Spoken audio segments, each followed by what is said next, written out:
News channel జర్నలిస్టులు ఎవరైతే వృత్తిపరంగా ఉపాధి పొందుతూ ప్రజాసేవ, సమాజాభివృద్ధికి కృషి చేస్తున్నారో వారందరికీ అక్రిడేషన్లు వచ్చేలా సహకరిస్తానని టీడీపీ రాష్ట్ర అధ్యక్షులు, గాజువాక ఎమ్మెల్యే పల్లా శ్రీనివాసరావు హామీ ఇచ్చారు. మంగళవారం జర్నలిస్ట్ అసోసియేషన్ ఆఫ్ యూట్యూబర్స్ జై యూనియన్ ప్రధాన కార్యదర్శి సంజయ్ రెడ్డి సారథ్యంలో ఆయనను కలిసిన జై యూనియన్ ప్రతినిధులు మాట్లాడారు.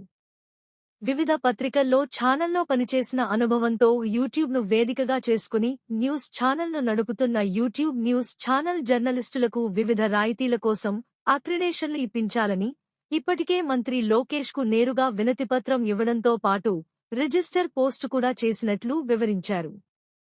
ఈ మేరకు ఆయన స్పందిస్తూ ప్రభుత్వం అధికారంలోకి రావడంలో భూమికి పోషించిన యూట్యూబ్ జర్నలిస్టులకు కూడా అక్రిడియేషన్ ఇవ్వాల్సిన అవసరం ఉందని సిఫార్సు చేస్తూ రాష్ట్ర ముఖ్యమంత్రి చంద్రబాబుకు టీడీపీ అధ్యక్షులు పల్లా శ్రీనివాస్ లేఖ రాశారు. దీంతో పాటు ఐఎన్పీఆర్కు కూడా పలు సూచనలు ఇస్తున్నట్లు హామీ ఇచ్చారు. ఈ సిఫారసుతో పాటు పని జరగాలంటే యూనియన్ బాధ్యత కూడా తీసుకోవాలన్నారు. ఈ నేపథ్యంలో ఇటీవల వైజాగ్ వచ్చిన మంత్రి నారా లోకేష్కు ఈ విషయంపై వినతి పత్రం ఇవ్వడంతో పాటు రిజిస్టర్ పోస్టులో రాష్ట్ర కార్యాలయానికి లేఖను అక్కడికక్కడే పంపారు. ముఖ్యమంత్రి దగ్గరికి ఈ సిఫారసు పత్రం వెళ్లినప్పటికీ ఐఎన్పీఆర్ నుండి కూడా పూర్తి పనులు చేయించుకునే బాధ్యత తీసుకోవాలని అన్నారు. హౌస్ కమిటీలో ప్రతి ఒక్కరితో నేరుగా కలిసి మీరు అనుకున్న అక్రిడేషన్, విద్యార్థుల ఫీజులో రాయితీ సిఫార్సు పత్రాలను అన్ని విభాగం నుండి దాటుకుంటూ క్యాబినెట్ కి వెళ్లే విధంగా జై సంఘ నాయకులు కృషి చేయాలని సూచించారు. వారు మా దగ్గరికి రావడం జరిగిందండి. దాని వ్యవస్థాపక జనరల్ సెక్రటరీ గారైనటువంటి సంజయ్ రెడ్డి గారు ఆధ్వర్యంలో వాళ్ళ మిత్రులందరూ కలిపి మా దగ్గరికి వచ్చారు.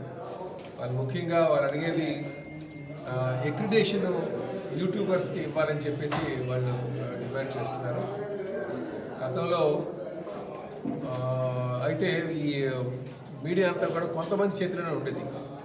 కానీ సోషల్ మీడియా ప్లాట్ఫామ్ ఎప్పుడైతే యాక్టివ్ అయిందో, సోషల్ మీడియా ద్వారా ఎక్కువ మంది ప్రజలు వీక్షిస్తున్నారు. ఆ కొంతమంది దగ్గర నుంచి అందరి చేతిలోకి వచ్చేసింది. ఈరోజు ఎవరైనా సరే